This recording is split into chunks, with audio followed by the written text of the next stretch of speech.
Hey everyone, welcome to Weld.com. All the new subscribers, all the newcomers, welcome. We're going to be doing episode 3 of the Kubota bucket.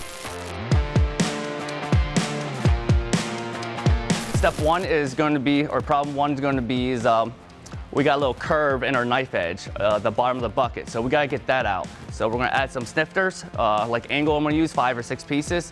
Then second, we're going to go ahead and weld it out. Then third, we're going to do some hard surfacing all over the bucket. The first thing we got to tackle is getting rid of this crown. I got a little bit of crown right here. So we're going to draw this down with these clamps and get no gaps. But first, we're going to draw it down on this table. That's what our main thing is to do, and make sure there's no gaps between the table and this knifing edge. And once we get all the gaps out and it's completely straight, we're going to add these little angles in here to help reinforce it, because we don't want nothing to move after we release these clamps. And also when you're welding, what does heat do? It moves metal, especially it moves stainless steel really bad. It's bananas. So you definitely want to add stiffeners. And also we're going to add stiffeners right here on the side, because I don't want this to move in the middle, because I got stainless right here and we're going to be putting a lot of heat into this kind of fast. So we're going to go ahead and do that. Then we're going to do a backstepping method. I'm going to go weld here, then weld here, but I'm going to be jumping all around. Jump all the way around. If you're not jumping, you're screwing things up. And also listen to, let's say, you can hear tacks breaking. If you hear a tack break, something's moving on you. So you got to stop, clamp it down, and figure it out. And the third thing we're going to do is just run surfacing all over here, the bottom, the top right here, some of the sides, and these outside sides, anything that touches dirt, all right?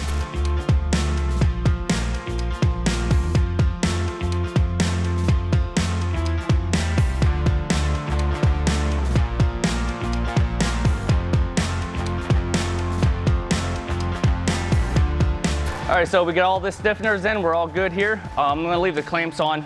I'm gonna weld a little bit and leave the clamps on, because I don't wanna just take them off.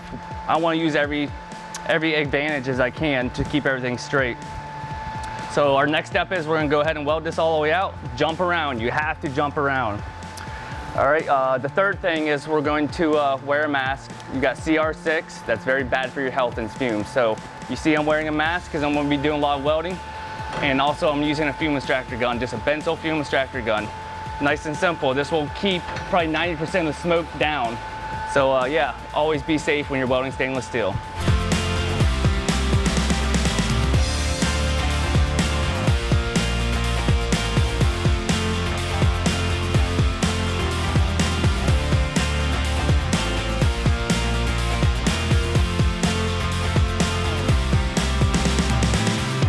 So we got the whole bottom welded up. As you can see, I was jumping around. I even wire wheeled it to let it cool, and then jump back on it to weld it. So when you're doing this, you want to make sure you definitely get a crater fill in there. If not, you're going to get a post crack later on in the future. So we got this all done. We're going to flip it over and stand it up, and we're going to weld the sides.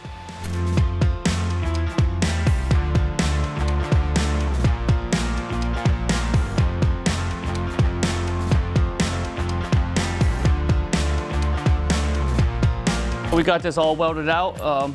So I took 80 grit and just got all the BBs off and kind of got all my coarse scratches off, like 80% of them off from the hard rock. And yeah, we're gonna go ahead and flip it, do the other side, then we're gonna go ahead and finish the front out.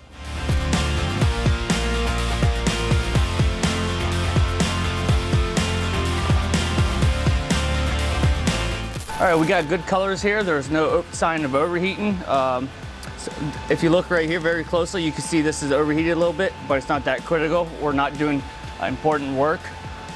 So all my stops I filled up really good. It's not going to get a post crack. If you leave a crater, you will get a post crack. It's very important to fill that up. So we backstepped, everything's all welded out. So this is not clean. I'm going to go ahead and clean it for you. Grind all my highs out, my starts and stops, and I'll show you what it's going to look like when it's done.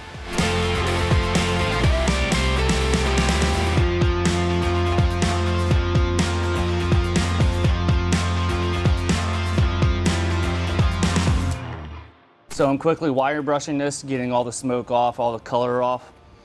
Then right now, I'm gonna go ahead and grab the hard rock, and I'm gonna put a hard rock and grind all my highs down, just to make it look more like uniform. Then I'm gonna switch over to 80 grit. Nothing real coarse. Try and get all my coarse scratches out of here for paint. So I'm gonna go around and get all the spatter all off. You want all the spatter. It just makes that more look more professional looking, have pride in your work. All right, we got all the welding done. So the next step is hard facing. So my plan is hard face everything that's going to engage with the dirt, especially the bottom, the sides, about the bottom, about 5 inches up. The inside right here. I'm probably going to do some flames right here, a flag on the side, and anything that's like edges right here.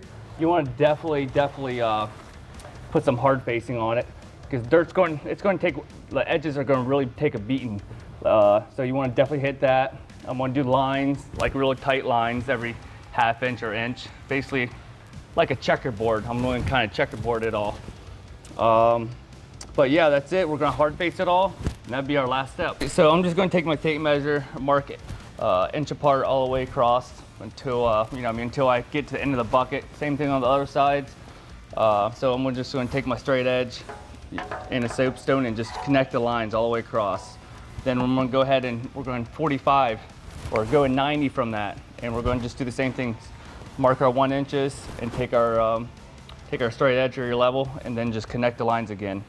Why I'm doing hard facing is it's a really hard material. It's made for constant beating against, or constant like sand and dirt, a lot of engagement. So it definitely won't wear as fast. But after I got the lines laid out and I started going head welding, well, my problem was I couldn't see my lines at all.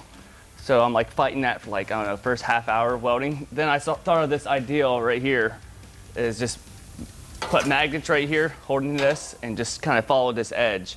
This basically helped me see a little bit better. It got straighter. You could tell where I got a little bit more straighter, or a lot straighter. And I definitely found a new respect for the people that does this all the time. I mean, that's a lot of work, just hard facing all day on something like this.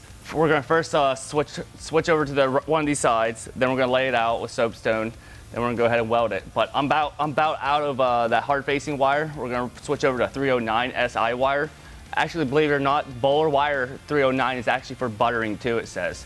Before you go ahead and put all your lines everywhere, definitely do a little research. So we're going to definitely put lines right here and right here. Why? Because it's going to engage in the dirt the most. It's always going to go in, scoop down, and come up and get dirt off the ground. So we always want to put dirt here. I mean, not dirt. Put hard facing here and hard facing right here, because that's where it's going to take the most impact on this side. All right, so I'm going to kind of keep it the same. I'm going to do 2-inch intervals all the way around right here.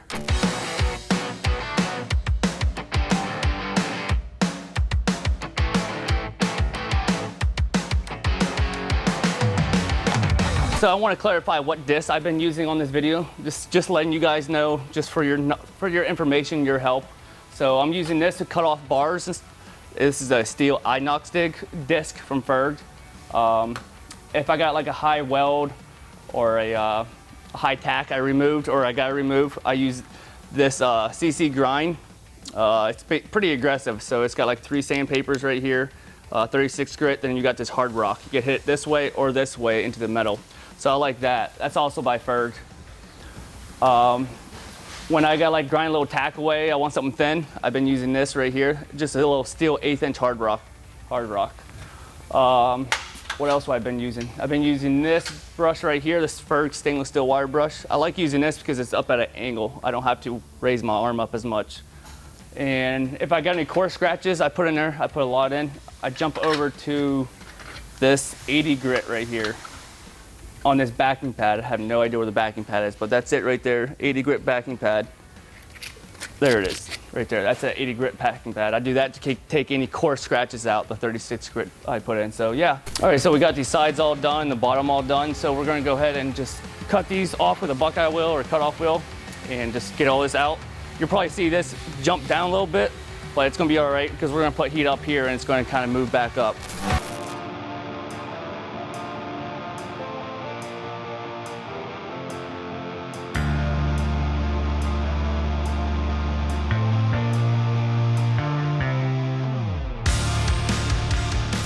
All right, so that wraps up the Kubota bucket. So what we basically did today is surface the bottom of the bucket and surface the top edge where the A36 steel meets the 304 stainless. Eventually I'll surface the bottom of the bucket, but the bottom of the top plate, if that makes sense. But yeah, I want to give a special thanks to MCR, Select Arc, and Buggo and Ferg. Love your products. I mean, we use them every day. Remember, if someone's criticizing your work, think of it as a positive thing. So you could take that, take that negative comments, turn it into a positive because they're helping you out if you think about it. So you become a better you because we're here to learn basically. Remember, learning is key. I'm Manco. I'll see you guys next time.